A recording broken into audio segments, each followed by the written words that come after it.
네, 안녕하십니까. 지금부터 제2회의를 시작하겠습니다. 저는 제2회의의 사회를 맡은 연세대학교 정치외교학과의 이현호 교수입니다. 제1회의가 저희들이 계획했던 것보다 다소 길어졌기 때문에 제2회의는 좀 간략하게 진행을 하겠습니다. 저희가 이 회의를 5시 반까지 다 마쳐야 됩니다. 그래서 3주제, 4주제 발표를 20분, 25분 넘지 않게 발표를 듣고 나머지 시간에 10분, 15분 정도씩 토론을 하는 것으로 해서 가급적 5시 30분까지 회의를 완료하도록 하겠습니다.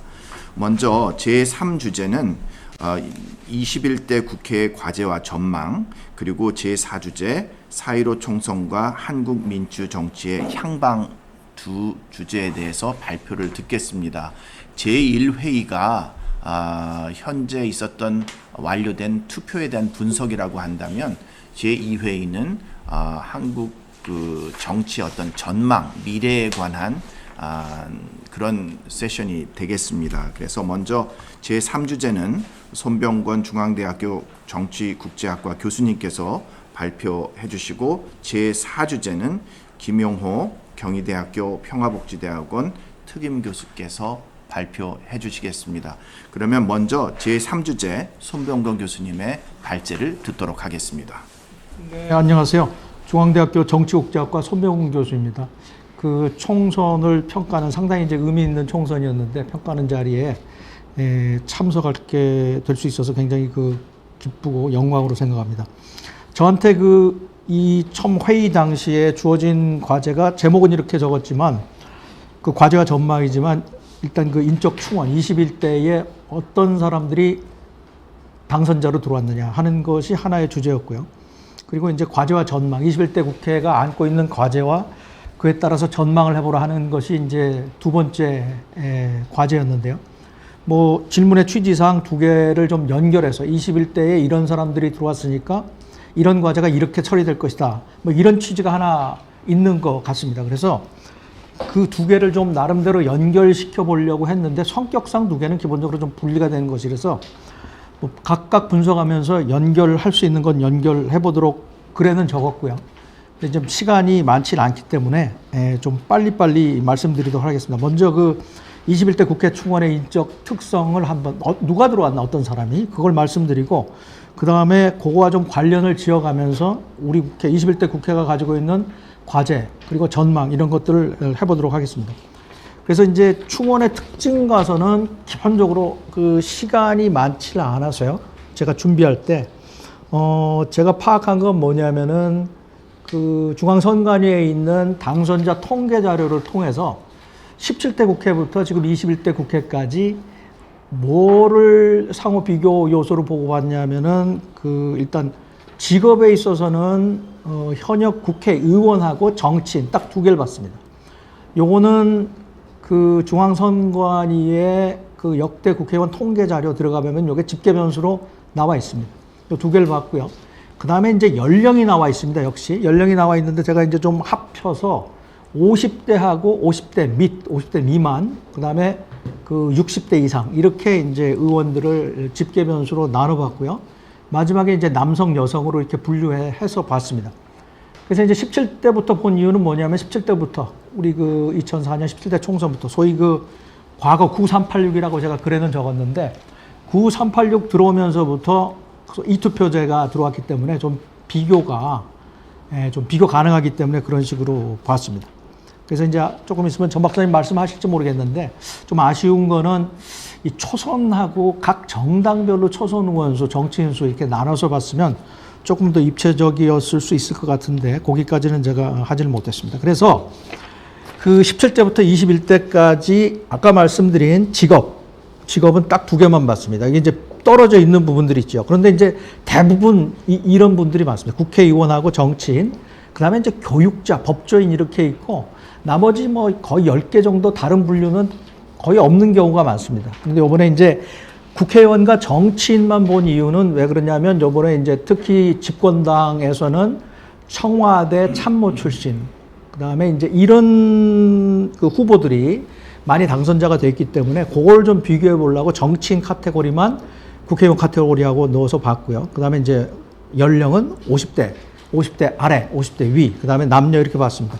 그래서 이제 처음에 적다 보니까 이제 지역구가 있고 비례대표가 있고 이제 그 전체 의원이 있는데 요게 조금 지역구하고 비례대표만 말씀을 드리면 아마 전체는 그 지역구 의원하고 거의 비슷한 거기 때문에 큰 추가적인 설명은 간단하게 드리면 될 것 같습니다.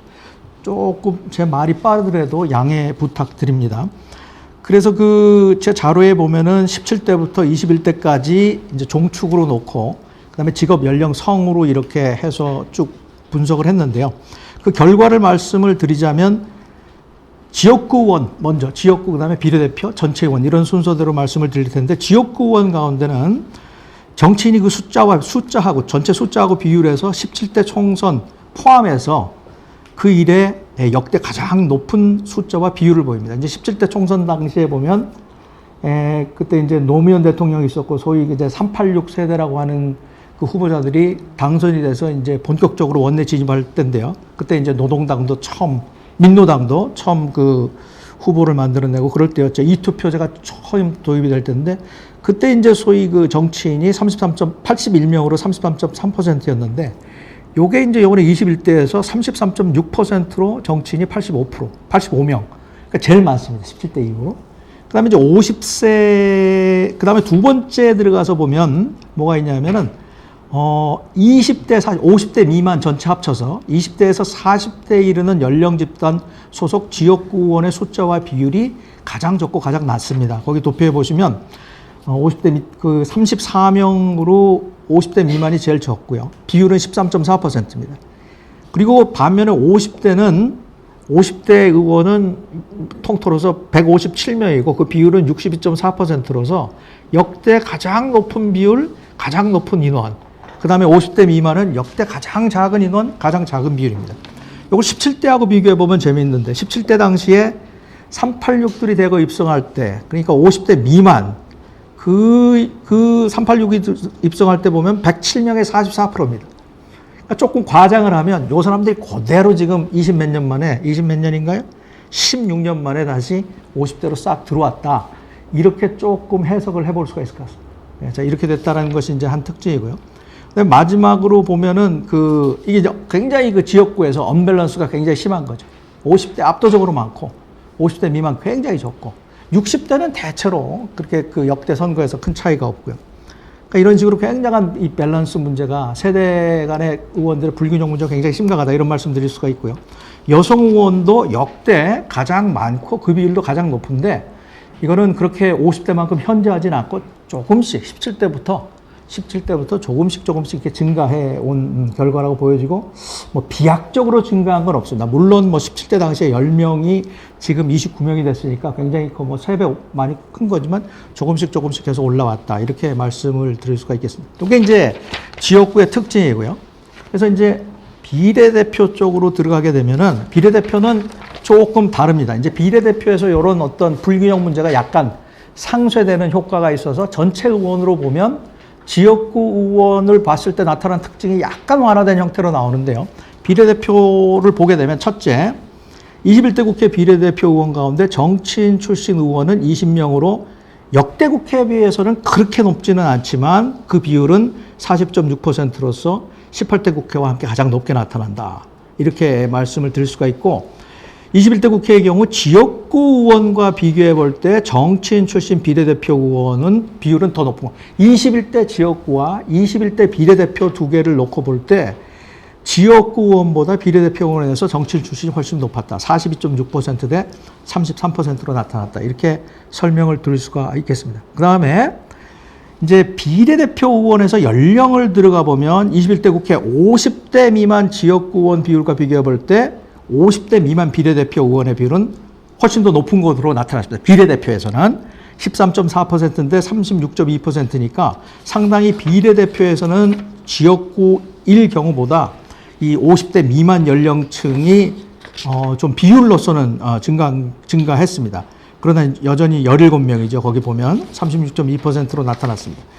그리고 이제 50대 이상은 수적으로 한 3명 정도 더 많죠. 20명이고 42.6% 여전히 높습니다. 그래서 이 언밸런스 문제는 여전히 남지만은 뭐 30 몇 %와 40 몇 %는 지역구에 있었던 언밸런스에 비하면 상당히 조금 균형이 잡힌 그런 것이다. 근데 뭐 워낙 인원이 47명으로 작으니까 그 균형이라고 것도 전체적으로 보면 그렇게 뭐 전체적으로 보면 그렇게 상쇄 효과가 큰 건 아닙니다. 세 번째 보면 뭐 세 번째 부분은 50대 연령 집단이 그 17대 국회와 그 역대 국회와 비교해 볼 때 가장 작은 것으로 나왔습니다. 비례대표에서. 비례대표에서는 좀 작은 것으로 나타났다. 이렇게. 그러니까 비례대표에서는 여전히 좀 이제 상쇄, 지역구에서 나왔던 연령 불균형을 조금 상쇄해주는 효과가 있었다. 이렇게 말씀드리고요. 마지막으로 21대 국회 비례대표 의원 가운데 남성 의원들이 차지한 숫자와 비율은 역대 어느 국회보다 낮다. 이게 이제 훨씬 이제 낮아진 겁니다. 예를 들어서 여성 의원들에 대한 어떤 여성 의원의 진출이 훨씬 더 컸다. 이렇게 볼 수가 있습니다.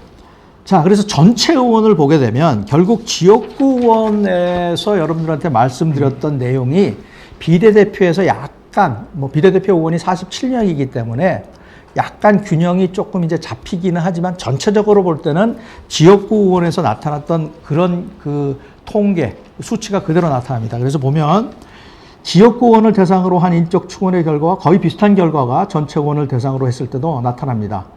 그래서 이제 위성 비례정당 의원의 부분적인 영향력으로 인해서 지역구 의원을 봤을 때보다 효과는 조금 줄어드는 측면이 있지만 전체적으로 지역구 의원일 경우와 거의 비슷한데 전체 의원을 보면요. 세 번째 도표를 설명드리는 건데 첫째, 21대 국회 전체 의원 가운데 정치인 숫자와 비율에서 17대 국회를 포함해서 역대 국회에 비교해 볼 때 여전히 정치인이 105명 35%로 가장 높다. 이거는 이제 지역구만 봤을 때하고 마찬가지 현상이고요. 둘째, 연령도 마찬가지입니다.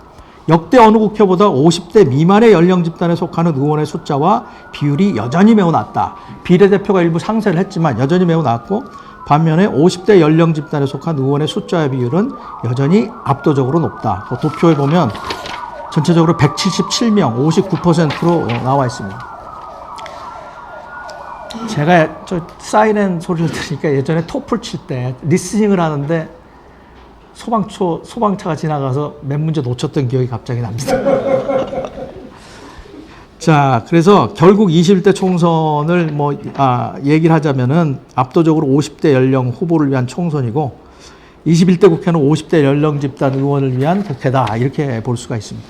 그래서 이거를 조금 더 과장해서 가면 9386 세대가 정치권 내에서 분화, 진화, 확산되는 그런 부산물이 아니었나 이렇게 생각이 되고요. 그 다음에 이제 여성, 남성 의원은 아까 말씀드렸던 것과 비슷하게 남성 의원은 상당히 줄고 그 비율도 줄고 여성 의원은 상당히 늘어나고 비율도 증가했다. 그러나 그 폭이 50대 의원 이런 것처럼 그렇게 큰 것은 아니었다. 이렇게 얘기를 해볼 수가 있겠습니다. 자, 그러면 이렇게 보시고 21대 국회가 이제 그러면 당면한 과제는 뭐냐? 여기에 대해서 이제 간단히 말씀을 드리겠습니다. 크게 보면 이제 거대 과제, 시대적 과제라고 하는 게 있죠. 이제 코로나19라고 하는 전대미문의 어떤 비상한 상황 속에서 이 선거가 치러졌기 때문에 이 효과를 어떻게 보든지 간에 그런 것에서 치러졌고 여전히 경제는 안 좋았는데 코로나19 사태 때문에 훨씬 더 안 좋아졌기 때문에 이건 여야를 막론하고 이 21대 국회 과제라고 하는 것은 코로나19 사태 극복, 그와 이와 관련된 혹은 이미 존재했던 경제 침체를 극복하는 것이다. 여기에 대해서는 아무도 반론을 제기할 사람이 없을 거라고 봅니다. 그래서 지금 한참 벌써 20대 국회 막판에 그린 뉴딜, 디지털 뉴딜 이런 얘기들이 나오고 있고요. 자, 이런 거대 과제가 하나 정책적 과제 중에 있다고 보여지고요. 그 다음에 이 정책적 과제 중에 이런 거대 과제뿐만 아니라 이제 누구나 공감할 수 있는 이런 시대적 과제, 거대 과제뿐만 아니라 인적 충원과 관련해서 보면 50대, 그 다음에 예컨대 이게 이제 정당별로 분류를 안 해서 소위 정치인이라고 하는 그 수치가 이게 약간 좀 모호하긴 합니다만 만약에 이게 이제 여당에서 이제 예컨대 집권당 쪽에서 청와대에서 많이 그 보좌진에서 많이 나왔다. 좀 좁게 보면 그렇고 그렇다고 하면 이 청와대 출신 정치인들이 상당히 어젠다를 잡고 뭔가 이제 개혁적인 어젠다를 내놓을 가능성이 있다. 그다음에 이제 원내에도 굉장히 그 널리 친문이 뭐 색깔의 차이는 있습니다만 친문 의원들이 굉장히 많이 분포했다고 볼 때 아까 말씀드린 그 코로나19의 극복, 그다음에 경제 침체 회복이라고 하는 이 거대 과제, 시대적 과제 플러스 이 문 대통령의 기본적인 핵심 개혁 어젠다. 이게 뭐든지 간에 그런 어젠다가 진보적이고 개혁적인 어젠다가 함께 나올 것이다.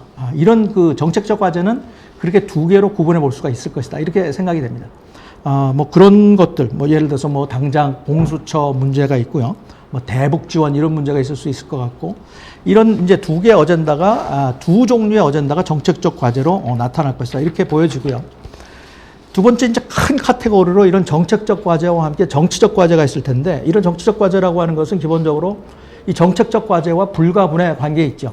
예. 그러니까 이제 그 거대 과제, 시대적 과제, 코로나19의 극복, 경기 침체 회복 이런 것들을 해소하기 위해서는 기본적으로 21대 국회 과제라고 하는 것은 180 거대 의석을 얻은 집권 여당 더불어민주당의 과제인데 거기에 그 더불어민주당에게 주어지는 정치적 과제는 뭐냐? 결국은 여당을 설득하는 과제라고 보여집니다. 여당을 설득하는 과제인데 이 설득의 과제 지금 당장 나와 있는 게 뭐 3차 추경이라든지 이런 것들이 있는데 이 설득의 이 과제라고 하는 것이 이제 쉽지만은 않을 것이다. 왜 그러냐면 이미 작년 4월부터 뭐 사개특위, 정개특위 거쳐오면서 선거법, 뭐 공수처법, 뭐 검경 분리법 들어오면서 워낙 피차간의 상처들이 많은 상태라 이거를 극복해내는 것 이런 것들이 있고 이제 또 이 여기 원내대표 경선 양당에서 양대 거대 정당에서 치러질 때 어떤 인물들이 부상하느냐 그리고 그 인물들이 얼마나 자율성을 가질 것이냐 이런 것들에 의해서 결정이 될 텐데요. 그래서 이런 정치적 과제 야당을 설득하는 문제 미래통합당을 설득하는 문제가 결국은 21대 국회의 주도 세력인 더불어민주당의 과제가 아닐까 이렇게 생각이 듭니다. 뭐 너무 이제 여당 입장에서만 얘기하는 건데 저는 뭐 그렇다고 봅니다. 기본적으로. 그다음에 이제 그러면 전망이 어떻게 될 거냐. 180석을 가진 여당과 확 찌그러든 야당, 그다음에 뭐 빈사 상태에 처한 군소정당 이렇게 그림이 그려져 있는데 그럼 21대 국회 전망은 우리가 어떻게 볼 것이냐. 뭐 양론이 다 가능하다고 봅니다. 낙관론, 비관론이 다 있을 수 있다고 보는데 낙관론이라고 하는 것은 180석 상당히 여유가 있다. 그러니까 이제 언제든지 우리가 뭔가 그 핵심적으로 추진하고자 하는 어젠다가 있으면 뭐 예를 들어서 뭐 패스트트랙 걸려가지고 시간은 끌 수 있지만 우리가 추진할 수 있다. 이렇게 생각을 하고 조금 여유 있게 진행을 해가면서 야당을 시간을 가지고 여유 있게 이제 설득을 할 것이다. 뭐 하는 그런 낙관론이 있을 수 있다고 봅니다. 굉장히 이제 의석의 풍요로움이 있기 때문에 설득을 하고 뭐 국민이 설득할 만큼 했다고 인정하는 순간 계속해서 반대를 하면 뭔가 좀 강하게 여당이 드라이브를 거는 이런 식의 낙관론도 있을 수가 있다고 보는데 또 한편 비관론이라고 하는 것은 아까 우리 곽 교수님도 토론하실 때 말씀하셨는데 이게 이제 임기가 2년도 대통령 임기가 안 남았단 말이에요.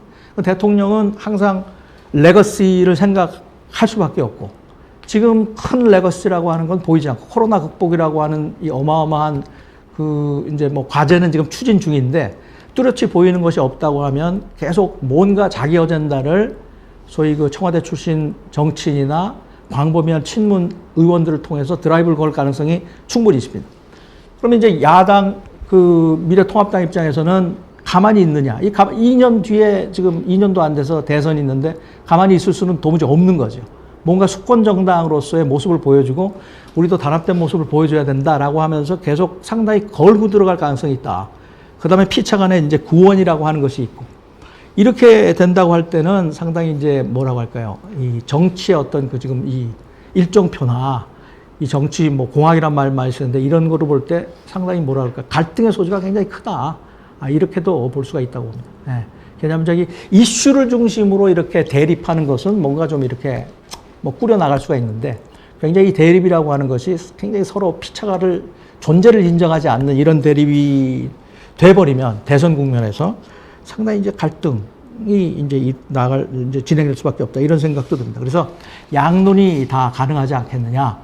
그래서 이제 지금부터 이제 내생적으로 해나가기에 달려 있다라고 생각이 들고 기본적으로 그 책임은 집권 여당 쪽에 있지 않나. 그 칼자를 쥔 쪽은 저는 뭐 그렇게 전망을 하고 있습니다. 이 정도로 마치겠습니다. 네, 감사합니다. 아주 시간을 절약해서 발표를 잘 해주셨습니다. 다음번 주제는 4.15 총선과 한국 민주정치의 향방에 관해서 김영호 교수님께서 발제해 주시겠습니다. 네, 발표를 맡은 김영호입니다. 제 발표 주제는 총선 결과의 정치적 의미와 한국 민주주의의 과제에 관한 것입니다. 제가 PPT 파일을 준비했기 때문에 PPT 파일을 보면서 설명을 드리겠습니다. 목차는 오늘 발제 내용의 핵심 사항을 말씀드리고 총선 결과의 정치적 의미, 그리고 총선에 나타난 선거 민주주의의 주요 문제점, 그리고 마지막으로 총선 이후 한국 민주주의의 과제에 대해서 말씀드리겠습니다. 세 가지 핵심 사항을 말씀드리겠는데 총선의 특징은 5가지로 요약할 수 있겠습니다. 첫째는 기록적인 여당의 압승, 야당의 참패.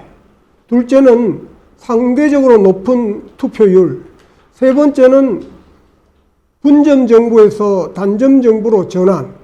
언론의 표현에 의하면은 여소야대에서 여대 야소가 된 거죠. 네 번째는 좌파 강세를 재확인한 것이고, 마지막으로 지역주의 투표 현상이 재등장했다는 것입니다. 이러한 5가지 특징을 중심으로 정치적 의미를 살펴보겠습니다. 그리고 두 번째 파트는 총선의 문제점입니다. 여러 가지 문제가 많았겠지만 저는 3가지가 가장 심각하다고 생각합니다. 정책 경쟁의 부재, 두 번째는 권력의 무절제로 인한 비례위성 정당의 등장, 그리고 마지막으로는 의석의 양극화입니다. 마지막 파트는 총선 이후에 한국 민주주의가 심화 발전하려면 어떤 과제를 해결해야 될 것이냐. 무수한 과제가 있지만 저는 3가지가 가장 중요하다고 생각합니다. 첫째는 일반 국민, 그리고 또 정치권에서 민주주의에 대한 오해가 있는 것 같은데, 이러한 오해를 벗어나서 올바른 민주주의관을 정립해야 되겠다. 그 다음에 두 번째는 권력 분립이 제대로 되지 않고 있는데, 이러한 권력 분립을 어렵게 만들고 있는 정치 제도와 정치 문화를 개선해야 될 것이다. 그리고 마지막으로는 사법부와 검찰이 최근 들어서 국민의 신뢰를 잃고 있는데, 국민의 신뢰를 회복해서 법치를 확립하는 것이 중요한 과제다, 이렇게 생각합니다. 첫 번째 총선 결과의 정치적 의미는 이미 말씀드린 것처럼 여당의 대승과 야당의 참패입니다. 지금까지 여러분들께서 승패 요인을 말씀해 주셨는데 저도 거의 비슷한 의견을 갖고 있습니다.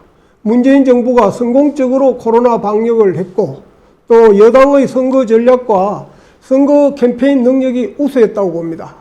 또 야당은 변화가 부족했고 수세적인 선거운동을 했다. 사실 문재인 정부에 대한 중간평가의 성격을 이번 총선이 가지고 있었기 때문에 야당으로서는 문재인 정부의 정책에 대한 문제점을 쟁점으로 내세울 수 있었는데, 오히려 야당 지도부나 후보들의 막말 내지는 실언 때문에 그것을 방어하려고 수세적인 선거운동을 했다, 이런 겁니다. 그러면 이러한 정치적 결과, 총선 결과의 정치적 함의는 뭐냐? 첫 번째로는 이제 지난 2016년 총선 이래 4연승을 한 것이죠. 좌파 강세가 이번 선거에서도 재확인되었다. 그 다음에 두 번째로는 이제 이미 말씀드린 것처럼 분점에서 단점 정부가 되었다. 그리고 이제 2022년 대선에 청신호가 켜졌다. 이거는 이제 제가 혼자서 생각한 가설인데, 이번 선거에서 여당의 선거 전략과 선거 캠페인이 우수한 능력을 발휘한 데는 이낙연 효과가 컸다고 생각을 합니다. 그래서 저는 이러한 함의가 있는 것이 아니냐 생각했습니다. 그 다음에 이제 두 번째 정치적 의미가 상대적으로 높은 투표율입니다. 총선 투표율이 66.2%로 1992년 총선 이래 28년 만에 최고치입니다. 제가 작성한 그 개조식 논문에 표 1에 보면은 민주화 이후에 총선 투표율이 2008년까지는 계속 줄어들었습니다. 그리고 그 이후에는 계속 늘어나고 있는 것입니다. 이것은 한국 민주주의의 긍정적인 신호라고 생각합니다. 이러한 투표율이 높아진 배경에는 4가지 요인이 작용하고 있다고 생각합니다. 한국 유권자들이 박근혜 대통령 탄핵 그리고 또 조국 사태를 통해서 정치적인 효능감이 높아졌고, 이러한 정치적 효능감이 투표 효능감으로 나타난 것으로 생각합니다. 그리고 이제 이 두 번째 요인은 박근혜 대통령의 탄핵과 조국 사태로 과거보다 격화된 진영 간의 대립이 각 진영 유권자들이 결집했다고 생각합니다. 이번 총선에 나타난 더불어민주당과 미래통합당의 득표수를 보면은 민주화 이후에 최대입니다. 그래서 이러한 결집력을 보여줬다. 저는 이렇게 생각합니다. 더불어민주당은 1434만 표였고 미래통합당은 1191만 표였습니다. 1천만 표가 넘은 것이 처음이었습니다. 그런데 두 당 모두가 1천만 표가 넘었다는 것은 두 당이 자기 진영의 유권자를 최대한 결집했다고 저는 판단합니다. 세 번째로는 코로나 사태로 인한 유권자의 위기감의 발로입니다. 국가 위기 상황에서는 무엇보다도 이 집권하고 있는 국가 지도자를 중심으로 뭉쳐야 되겠다. 그리고 또 이러한 위기를 극복하려면 내가 기여를 해야 되겠는데 투표라도 해서 이러한 위기를 극복할 수 있도록 집권 세력에게 힘을 실어줘야 되겠다. 이런 것이 작동하지 않는가 생각합니다. 마지막 요인은 사전투표 제도를 비롯한 효과적인 선거 관리 체제라고 할 수 있겠습니다. 이 사전투표 제도는 2014년 지방선거에서 처음으로 도입되었는데 이제까지 5차례 실시하면서 계속 이 사전선거 투표율이 증가되고 있는 것을 보면은 적어도 정착 효과가 있지 않느냐 이렇게 생각합니다. 코로나 사태 때문에 이번 총선을 연기해야 된다는 주장까지 나올 정도였지만은 사실 중앙선거관리위원회에서는 비교적 1m 거리두기라든지 또 손소독제라든지 또는 비닐 장갑을 제공해 준다든지 이런 걸로 유권자들의 코로나 감염 불안을 어느 정도 해소하는 데 기여하지 않았나 이렇게 생각을 합니다. 그럼 이러한 높은 투표율의 정치적인 의미는 뭐냐? 앞으로 이제 여당은 물론 야당도 똑같이 유권자의 정치적 요구를 충족시킬 수 있는 통치 능력이 필요하다. 이 통치 능력, 영어로 가버너빌리티인데 이게 이제 민주화 이후에 통치 능력이 떨어지고 있는 경향이 있어서 우려가 되는 것입니다. 높은 투표율을 보였다는 것은 유권자들의 정치적 요구가 비선거 기간에도 상당히 크게 나타날 가능성이 있는데 이러한 요구를 충족시켜주지 못하면 정치권에 대한 불신이 높아지는 것은 당연할 것이라고 생각합니다. 두 번째는 유권자가 이러한 정치 참여가 높아지면은 그것을 수용할 수 있는 정당이 제대로 있어야 하는데 우리나라는 아직 정당이 여러 가지 문제점을 많이 갖고 있습니다. 그래서 참여는 높은데 이 참여를 수용할 수 있는 정당이 제대로 작동하지 않으면은 정치 불안을 갖고 옵니다. 그래서 정당 개혁이 꼭 필요하다 이런 생각을 합니다. 세 번째 의미는 단점정부, 여소야대라고 흔히 얘기하는 단점정부가 출현한 것입니다. 2004년 이전에는 그러니까 1988년 총선 직후에 실시된 총선부터 2000년까지는 5차례 연속으로 분점 정부가 나타났습니다. 여소야대였죠. 그런데 2004년부터 2008년, 2012년, 2016년, 2020년까지 5차례 총선이 있었는데 2016년을 빼고 5번 중에서 4번이 단점 정부입니다. 그래서 이제 처음에는 민주화 이후에 5차례나 분점 정부가 나타나니까 이게 대세라고 생각했는데 이거 이제 2004년 이후의 대세는 단점 정부가 되었다 이렇게 생각합니다. 이번 총선에서 그럼 단점 정부가 출현한 이유는 3가지로 설명할 수 있겠습니다. 총 소선거구제는 대정당이 유리하기 때문에 다수당 출현의 가능성을 높여줍니다. 이거는 뭐 선거 이론가들이 세계 각국에서 증명하고 있는 바입니다. 그리고 이제 이번 선거를 앞두고 준연동형 비례대표제를 이제 도입을 했는데 이 대정당이 양대 정당이 이것을 악용해서 소위 비례위성 정당을 만드는 바람에 양당화를 가져왔는 것입니다. 사실 그다음에 3번째는 최다 득표제의 대선제가 우리나라에서는 총선에서도 양당 구도를 촉진하는 그러한 요인이 되어서 다수당 출현에 기여하고 있다고 이렇게 생각합니다. 사실 상김 시대에는 대선이 다당 경쟁이었지만 상김 은퇴 이후에는 양당 경쟁으로 정당 간의 통합이나 후보 단일화를 꾀하는 경향이 높아집니다. 그리고 또 총선이 대선처럼 치러지는 것입니다. 2004년에는 노무현 대통령에 대한 탄핵 여부, 찬반 여부였고 2008년에는 이명박 후보가 대통령이 당선됨에 따라서 한 4, 5개월 만에 실시된 그 총선이 이명박 대통령 후광 효과를 발휘해서 이제 다수당이 출현을 했고 그 다음에 2012년에는 12월의 대선을 앞두고 4월의 그 총선이 대선 전초전처럼 치러졌다. 그리고 이번 선거에서도 상당히 이낙연 효과를 통해서 이러한 총선이 대선으로 가는 대선 양상, 대선처럼 치러지는 그런 양상을 보여줬다 이렇게 생각합니다.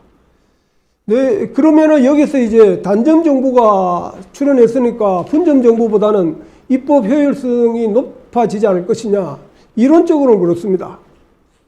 여당 의석이 다수이기 때문에 입법을 하는데 용이할 것으로 생각을 합니다. 그러나 지금까지 경험적 연구에 의하면은 우리나라에서 단점 분점 정부의 입법 효율성에 차이가 없다는 주장이 다수입니다.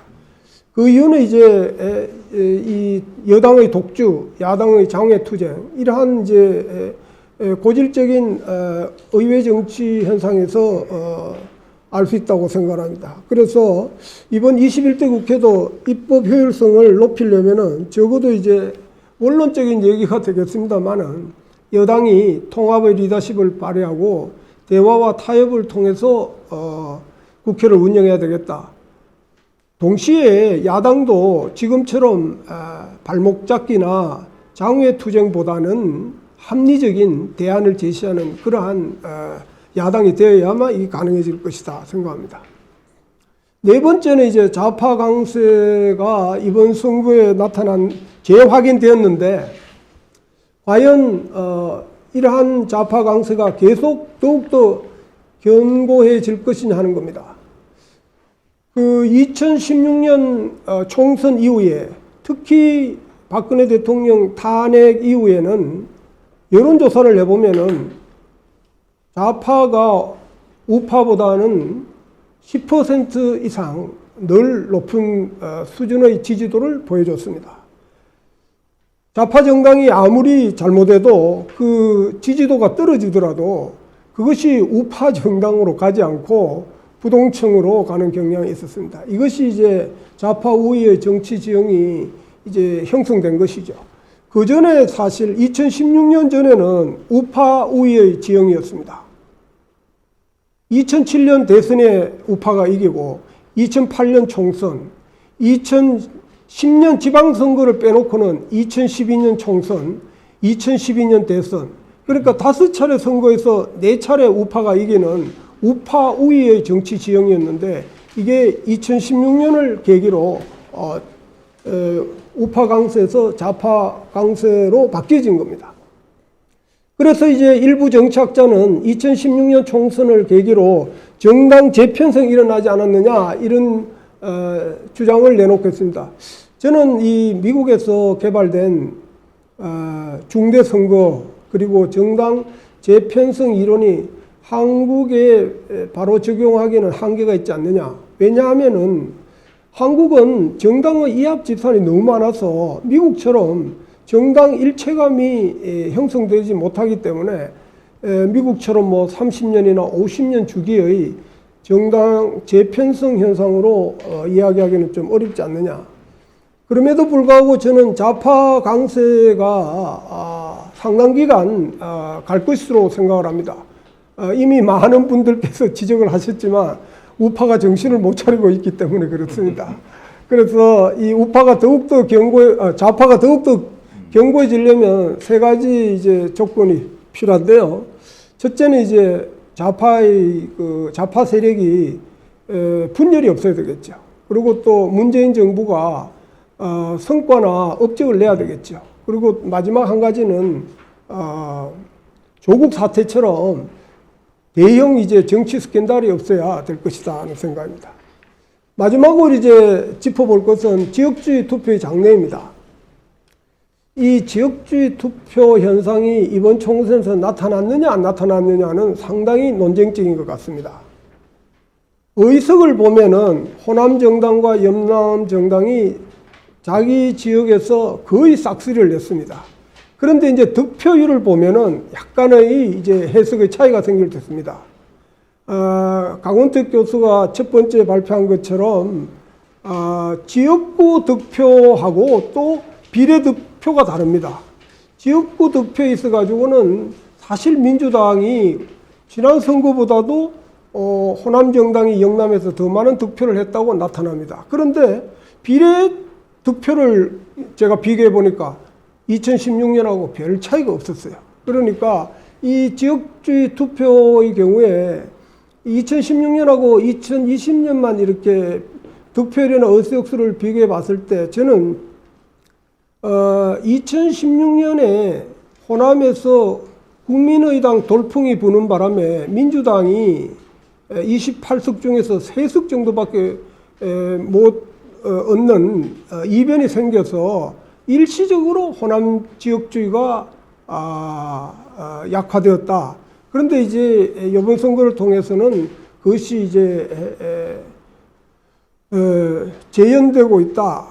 그리고 이제 여기서 이제 이낙연 효과를 저는 강조를 하고 싶은데 호남 유권자들의 경우에는 김대중 대통령 이후에는 호남 출신의 능력 있는 대선 주자를 발견하지 못했는데 그래서 노무현이나 또는 문재인을 이 경남 출신인데도 불구하고 지지를 했는데 이번에 보니까 이낙연 후보가 대선에 나갈 수 있는 유력한 주자라는 것을 생각을 해서 호남 유권자들이 전국적으로 결집을 해서 확실하게 밀어줘야만 2022년에는 호남 출신의 대권 주자가 승리할 가능성도 있다 하는 것을 메시지를 보여준 것이 아니냐 이렇게 생각을 합니다.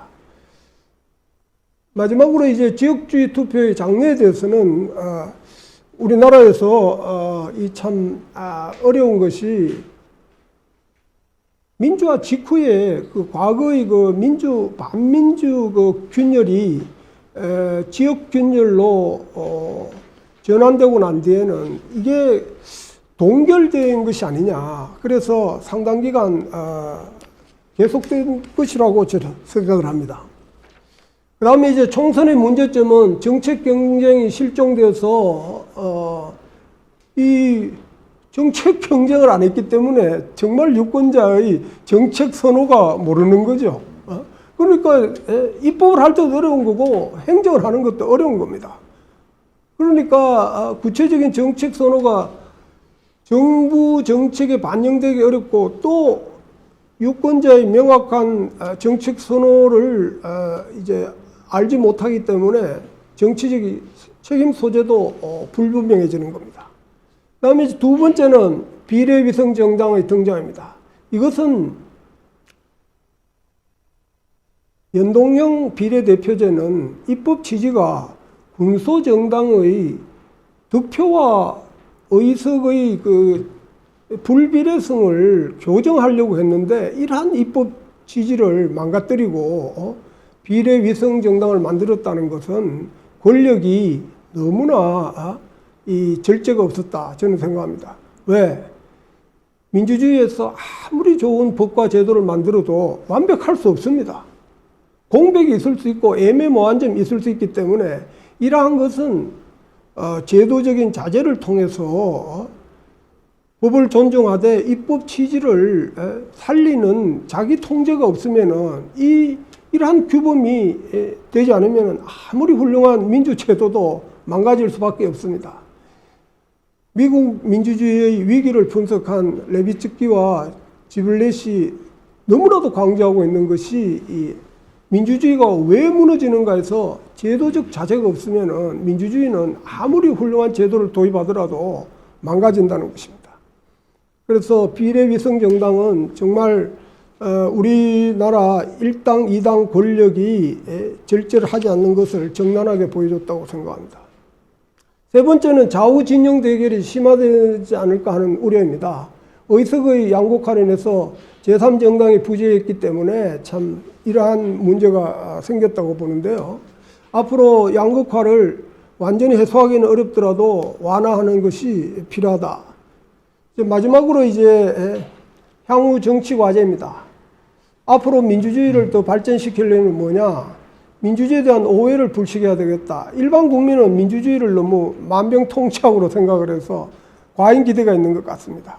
이러한 과잉 기대와 좌파의 이제 직접 민주주의적인 가 대의민주주의보다 우월하다는 생각하고 결합이 되면은 이 좌파 파퓰리즘의 가능성도 높아지는 겁니다. 인민의 권력을 확대해 나가기 위해서는 결국 대통령이 앞장서서 개혁을 해야 된다. 그렇게 대통령에게 권력을 집중하고 확대하도록 하기 때문에 최근에는 청와대 정부라는 이 분석이 나오고 있다고 생각합니다. 다음 이제 두 번째는 권력 분립을 어렵게 만드는 제도나 문화를 개선해야 되겠다. 우리 토론을 맡으신 조정관 교수님께서 누누이 강조하고 계시지만 우리나라 대통령의 헌법상의 권한은 너무나 과도합니다. 남미보다도 더 과도하다고 해도 과언이 아닐 것입니다. 이것이 축소되어야 된다고 생각합니다. 그리고 대선 캠프 정치가 타파되어야 된다. 캠프는 사적 조직입니다. 그런데 캠프가 성공하고 나면은, 승리하고 나면은 캠프 출신이 또 캠프가 만든 정책이 국가의 정책으로서 수조 원을 쓰는 이러한 것은 너무 무책임한 거죠. 이 캠프는 대통령만 쳐다보고 있기 때문에 정치적인 책임이나 대표성이 전혀 없는 겁니다. 그래서 여당과 국회를 우회하는 것을 너무나 자연스럽게 생각하는 거죠. 그리고 이제 우리나라에서는 가부장주의 정치 문화가 아직도 여전하다. 그러니까 박근혜 대통령 시절에 이 공사를 구별 못하는 이러한 문제점이 있었는데 이런 것이 민주화 이후에 대통령이 누가 되는 게 관계없이 계속 나타나고 있다. 이것이 참 문제다. 이 가부장주의 정치 문화를 정말 신랄하게 비판하시는 분은 우리나라 대통령이 왕이나 여왕처럼 군림하다가 힘이 떨어지면은 급전낙하하는 이런 현상이 지금 나타나고 있다는 겁니다. 마지막으로는 법치의 확립입니다. 최근 사법부와 검찰에 대한 국민의 신뢰가 크게 저하되었다고 생각합니다. 이러한 법치가 어렵게 되는 이유는 이제 가부장주의 정치 문화의 폐해도 있고 또 권력을 잡은 사람들은 계획에 대한 강한 집착 때문에 법과 제도를 넘어서더라도 촛불에 나타난 것을 실현하려면은 법과 제도를 무시하더라도 개혁을 해야 된다는 이런 것이 이러한 법치를 무너뜨리는 가능성, 잠재력을 갖고 있다 해서 이런 것이 앞으로는 해결돼야만 한국 민주주의가 위기에 빠지지 않고 그래도 좀 발전해 나갈 수 있을 거라고 저는 믿습니다. 이상입니다. 예, 감사합니다. 아주 두 분께서 시간을 잘 맞춰서 발표를 해주셨습니다. 이어서 두 분의 토론자를 단상으로 모셔서 발표하신 내용에 대한 토론을 듣도록 하겠습니다. 손병건 교수님 발제에 대해서는 국회 입법조사처 정치의회 팀장이신 전진영 박사님께서 토론을 해주시고요. 손병건 교수님 논문 아주 잘 읽었고요. 지금 21대 국회가 앞으로 어떻게 운영될 것인지에 관련해서 중요한 단초를 제공할 수 있는 부분에 초점을 맞춰서 인적 충원을 분석하셨다고 생각됩니다. 그래서 크게 직업 대표성과 그다음에 연령 대표성 그리고 이제 성별 대표성에 좀 초점을 맞춰서 분석을 하셨는데요.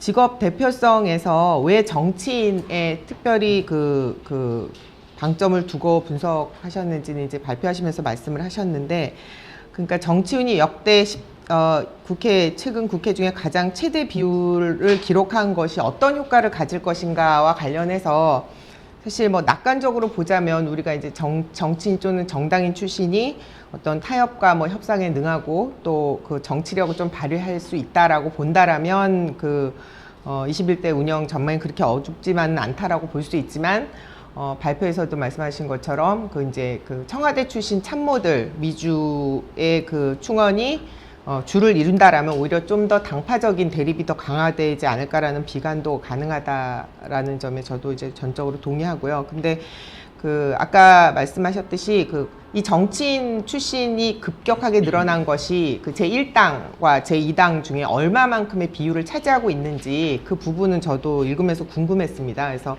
그 부분을 좀 더 이제 알고 싶다는 생각이 들었고요.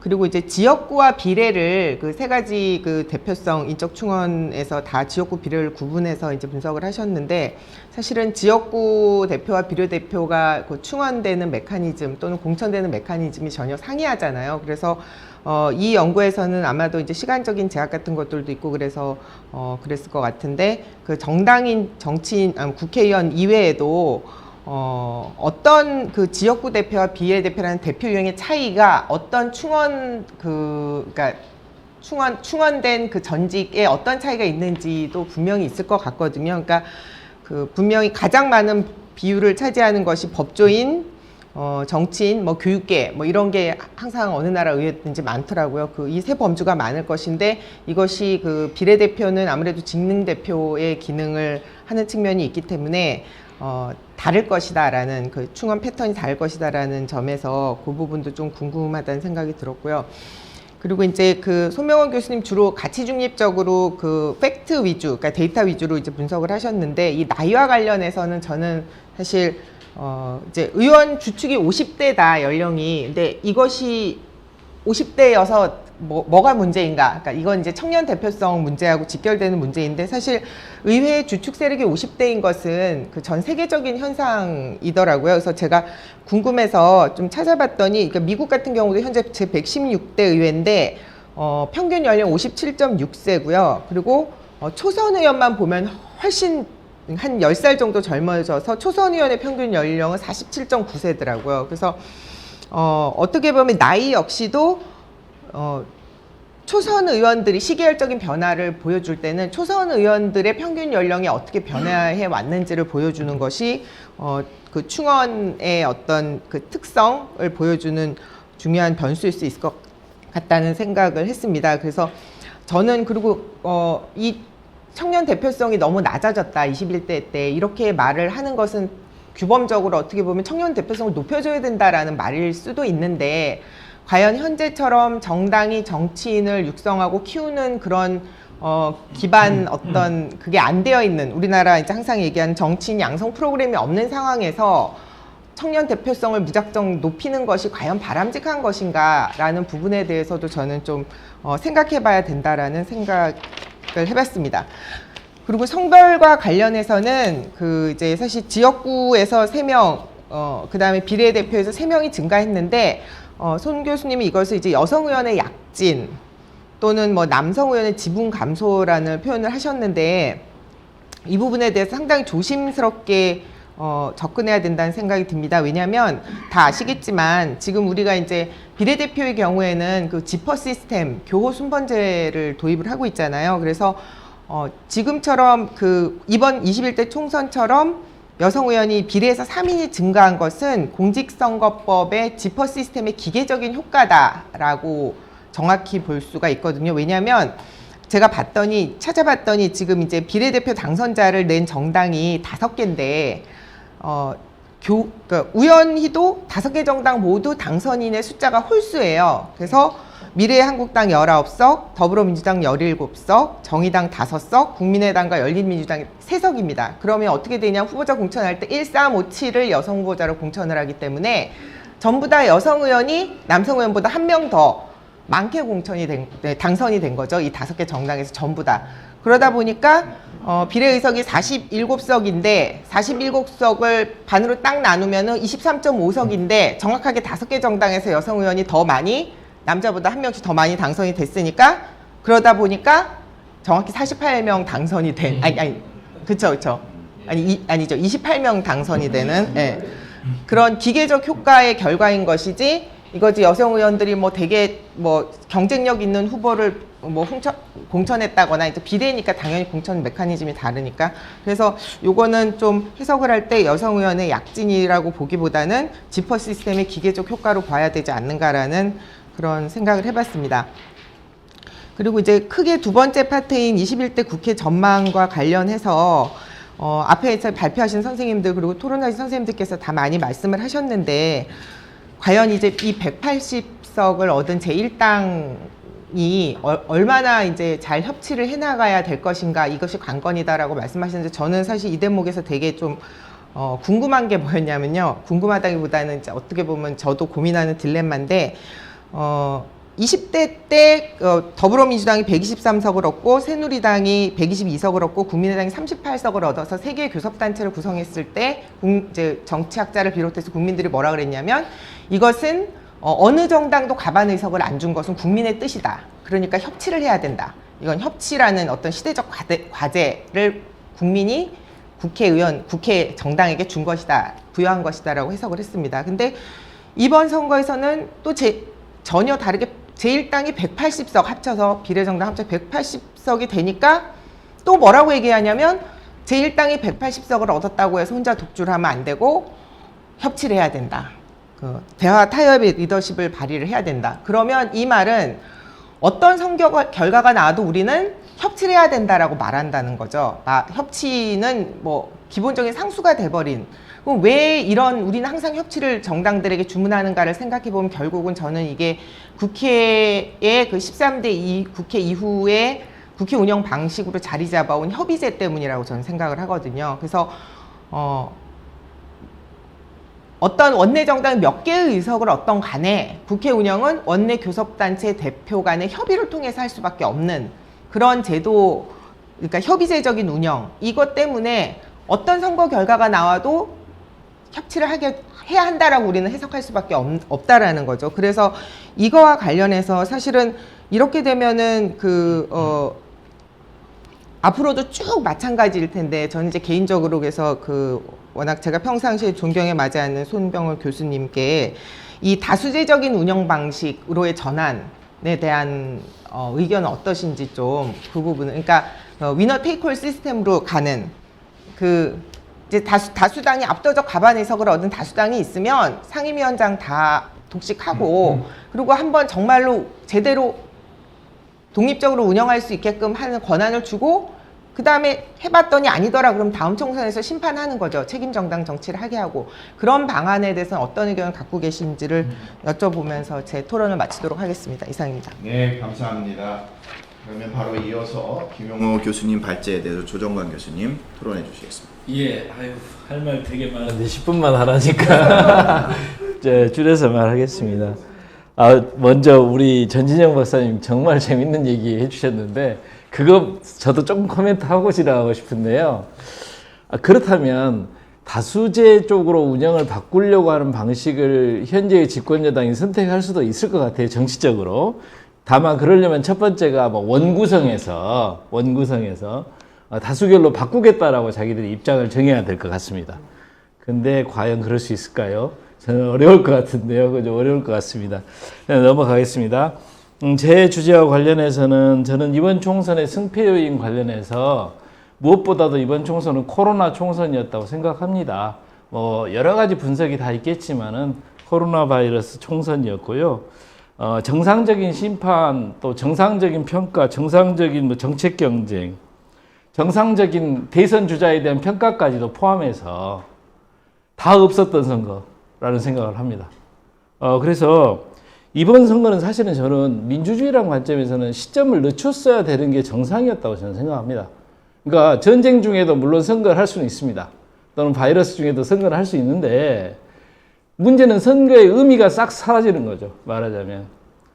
제일 황당한 게 예비 후보들 나와가지고 제대로 선거운동 전혀 못한 상태에서 선거 치렀고요. 우리가 14일간 선거운동이 시작되는 시점까지도 거의 대부분 선거운동 자체가 거의 제대로 이루어지고 있지 않은 상황에서 선거가 이루어졌기 때문에 이번 선거는 그냥 원래 생각했던 대로 그냥 몰려가서 이쪽 편 저쪽 편 그냥 찍는 선거가 돼버렸다. 그래서 저는 정상적이었다면 우리가 선거 연기를 생각했었어야 된다. 그러니까 단순히 선거를 안전하게 치를 수 있느냐 없느냐의 문제가 아니라 국민이 4년간의 국회의원을 뽑는다라는 그런 의미를 살릴 수 있는 선거였는가에 대해서 반성이 좀 필요한 게 아닌가라는 생각을 해봤습니다. 두 번째로는 이번 선거에서 야당이 크게 패배한 이유가 뭐냐, 다 좋은 말씀 다 해주셔가지고 다 동의하는데요.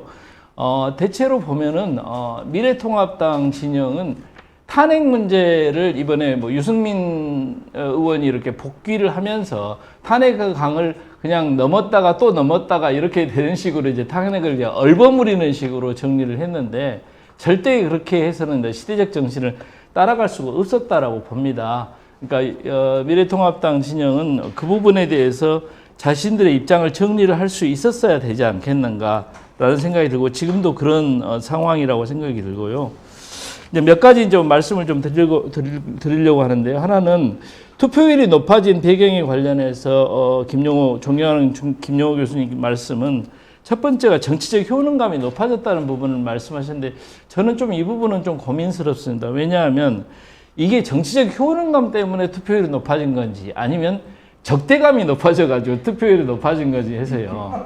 왜냐하면 이 정치적 효능감이 높아졌다면 우리는 아마 그 지난 2년이나 3년 동안에 뭔가 정책이 수립돼가지고 실행되고 무슨 평가되고 이런 과정을 겪었어야 될 것 같은데 예를 들어 촛불 이후에 적폐청산이나 이런 부분들 아주 정쟁적인 부분들은 일정한 만큼의 진전이 있었다고도 볼 수 있겠습니다만은 제가 생각할 때는 예를 들어 개헌 문제도 하나도 해결을 못했죠. 촛불 이후의 개헌 문제 또 전체적으로 보면은 여야 간에 뭔가 합의를 통해 가지고 입법을 한 것도 아니요. 또 더불어민주당이 충분한 리더십을 발휘해 가지고 무슨 입법을 한 것도 없었어요.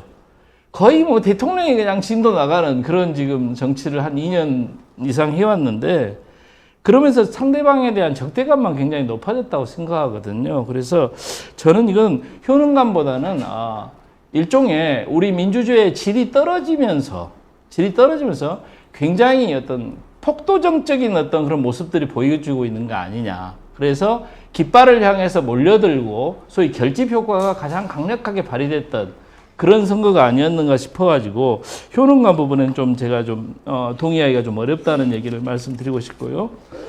투표제도 선거운동 제도 관련해서 선거제도 관련해서 사전투표 문제를 꼭 말씀을 좀 드리고 싶어요.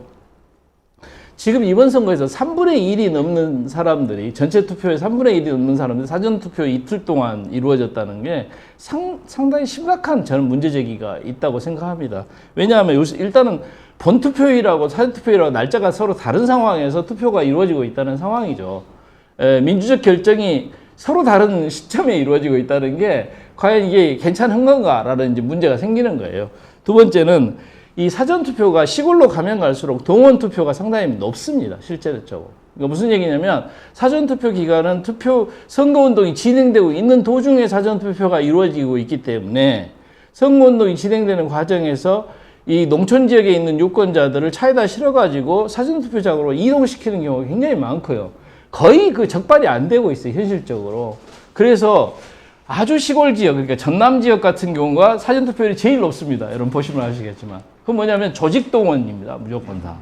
그래서 이 사전투표가 이게 민주주의에 기여를 하고 있는 게 아니라 상당히 큰 문제들을 많이 갖고 있다. 그래서 어저께인가요? 그 이용호 의원, 전라북도에서 무소속 당선된 이용호 의원이 그런 말을 했는데, 사전투표를 최소한 이틀에서 하루로 좀 줄이든지, 그리고 차라리 본투표율을 이틀로 늘리면 어떻겠느냐라는 얘기를 할 정도로 사전투표가 사실 시골 지역에서는 문제가 되고 있다는 사실을 제가 말씀드리고 싶고, 그래서 이 문제는 좀 우리가 다시 한번 생각을 해봤으면 좋겠다라는 생각을 합니다. 그리고 이제 그 다음 이슈 관련해서는 정당 문제인데요. 저는 이번 총선이 저한테는 굉장히 깊은 고민을 안겨주었습니다. 왜냐하면 지난 2016년도 총선까지는 대체로 우리가 정치개혁에 지난 한 20년 동안 고민을 해오면서 우리 정치사회가 이렇게 나아가고 있다라고 또 나아가야 한다라고 생각했던 온건다당제 내지는 3자 이상의 어떻게 보면은 국민의 대표성을 좀 더 진작시키면서 대화와 타협과 협상을 만들 수 있는 니고시에이터들의 숫자를 좀 늘려가지고 위너 테이크올 게임이 아닌 종류의 정치로 나아가게끔 할 수 있는, 즉 다당제 경향을 좀 더 끌어낼 수 있는 정치 쪽으로 2016년까지는 가고 있다라고 자꾸 생각을 했는데, 이번 선거는 거꾸로 나왔단 말입니다.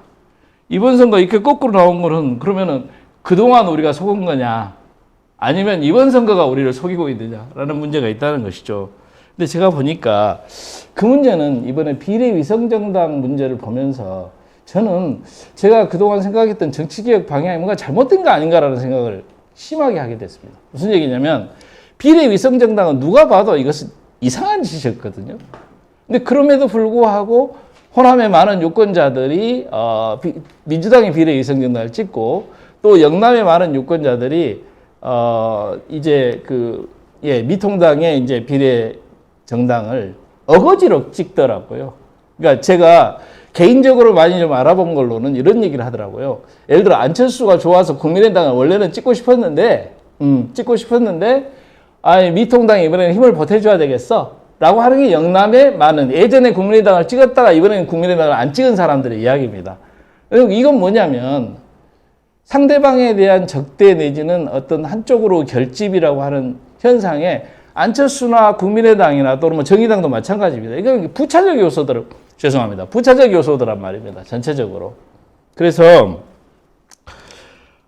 이게 보니까 우리가 소선거구제를 대치해서 연동형 비례제로 가자 이런 논의 자체가 이제까지 어떻게 보면 고무다리 긁고 있었던 게 아닌가라는 고민에 깊이 저는 빠지게 되었습니다. 특히 호남 지역에서나 영남 지역에서 상황들이 그렇게 고민을 더 많이 하기는 하는데요. 그렇다면 2016년에 국민의당은 왜 그렇게 잘 됐던 거냐?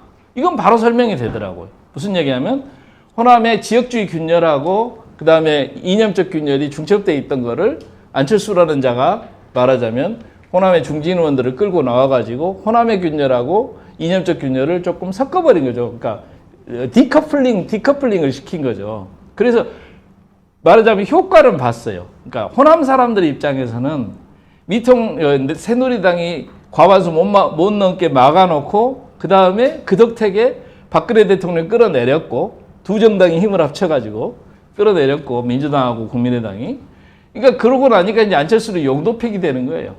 근데 끌어내렸으니까요. 그래 놓고 그 다음에는 어차피 지역 정당으로 다시 가더라고요. 그래서 2016년이 오히려 어브노말이 아니었던가라는 생각을 굉장히 강하게 하게 됐고, 관련해서 한 가지 더 얘기하자면 지역주의 문제인데요. 과거에 이제 김대중 대통령 당선될 때까지만 해도 우리는 패권적 지역주의 또 저항적 지역주의 뭐 이런 얘기를 하면서 영남은 쭉 패권적 지역주의였고 호남은 저항적 지역주의라 호남의 지역주의는 그래도 뭐 조금 명분이 있다 뭐 이런 얘기를 했는데, 그거 완전히 거짓말이라는 게 이번에 드러났다고 저는 생각합니다. 무슨 얘기냐면 호남에 있어서 지난번 지방선거 그리고 이번 국총선까지 쭉 제가 아주 클로즈하게 가까이서 지켜본 바로는 지역적 이권, 예, 그것에 모든 것이 다 달려 있어요. 그래서 뭐 호남에서 아까 우리 김용호 교수님 좋은 지적해 주셨는데 이낙연이라는 카드가 가능하다, 예, 하는 순간에 그냥 그걸로 몰빵을 하는 거죠. 왜냐하면 현재 뭐 문재인 정권 하에서 많이 받아 먹었고 이낙연 정권에서도 받아 먹을 수 있을 것 같은데 이낙연으로 힘을 합치면 가능하다라고 하는 게 솔직히 말씀드려서 호남의 상당한 부분에 저변에 지금 깔려있는 심적이다라고 봅니다. 그러니까 그 얘기는 만약에 이번 다가오는 대통령 선거에서 이낙연이라는 카드가 또 무너지고 난다면, 만약에 무너지고 난다면 또 호남은 또 바뀌겠지요. 그런데 제 말은 굉장히 결집된 형태로서의 지역의 이해를 쫓고 있는 지역주의라고 하는 것이 과거의 영남 못지않게, 예, 지금 호남은 훨씬 더 높은 수준으로 굉장히 응집되어 있고, 그 힘이 저는 수도권 승부를 많이 갈랐다고 생각합니다. 수도권의 호남 유권자, 대표적인 예를 들어서 일산 지역 같은 경우 보면 호남 유권자 비중이 상당히 높은 지역인데요.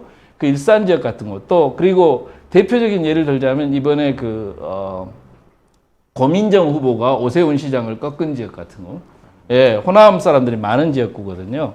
그래서 뭐 이 정도 말씀드리고 더 드릴 말씀 많지만 그만하라고 해서 마치겠습니다. 감사합니다.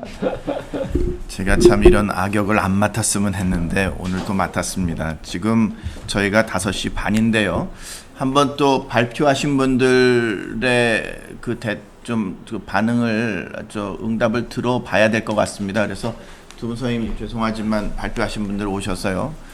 각자 한 5분 넘지 않게 좀 정리를 해주시면 좋겠습니다.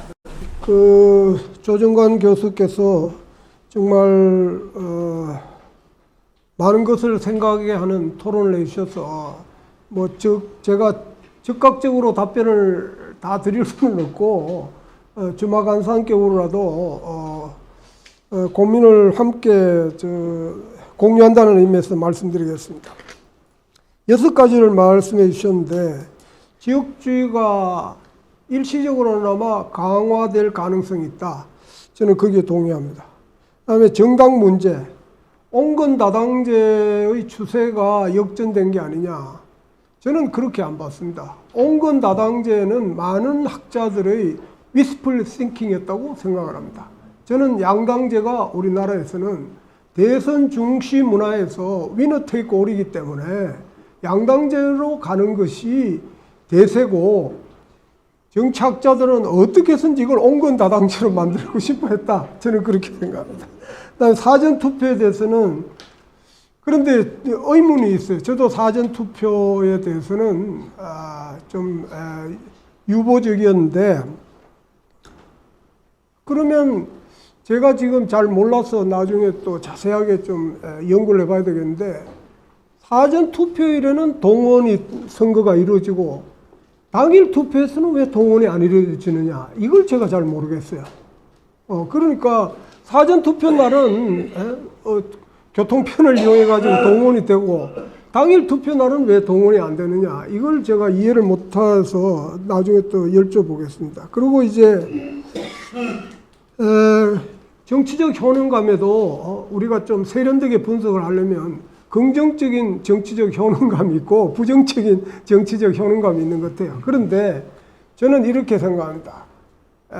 일반 국민들이 정치적인 의사표현을 할 수 있는 기회가 있었고, 또 그것을 목표를 성공하는 그러한 것에 대해서 자기 나름대로의 어떤 자부심을 가지고 있었을 텐데, 그 후에 계속 정치인들이 전략적 극단주의를 갖고 이 국민들의 어떤 그 참여 열기를 악용하는데 저는 더 큰 문제가 있지 않느냐 이런 생각을 갖고 있습니다. 그 다음에 이제 성패 요인에서 조 교수님이 얘기한 것처럼 이 미래통합당이 탄핵의 문제를 이렇게 얼버무리 가지고는 안 된다고 생각합니다. 이건 이번 선거뿐만 아니라 앞으로도 탄핵의 멍에에서 벗어나지 않으면은 이 당이 중심을 잡을 수 있겠습니까? 정체성을 가질 수도 없는 거고 방향을 정할 수도 없는 거기 때문에 탄핵의 멍에에서 빨리 벗어나지 않으면은 저는 미래가 참 쉽지 않다 이런 생각을 갖고 있습니다. 코로나 선거였다. 그리고 선거를 연기할 필요가 있었지 않느냐. 민주주의 선거가 과연 될 수 없었는데 어거지 아니었느냐. 이건 정말 한 번 더 우리가 한 번 더 토론을 해볼 그러한 주제라고 생각합니다. 고맙습니다. 감사합니다. 손병호 교수님. 네, 정 박사님 그 앞에 부분에서 얘기한 거는 이거를 만약에 이제 학술적인 논문으로 만들 때는 상당히 도움이 될 얘기. 1, 2당에서 정치인 비율을 봐라. 그다음에 초선 의원의 비율을 봐라. 초선 연 평균 연령. 그다음에 이제 그 지역구 비례 각각 총원 메커니즘이 다르니까 좀 살펴봐라 하는 얘기는 뭐 나중에 조금 더 다듬어서 이걸 뭐 제가 이제 그 부분을 다루 떼내서 전원에 낼 생각이 있다면 조금 더 자세히 보도록 하겠습니다. 고맙고요.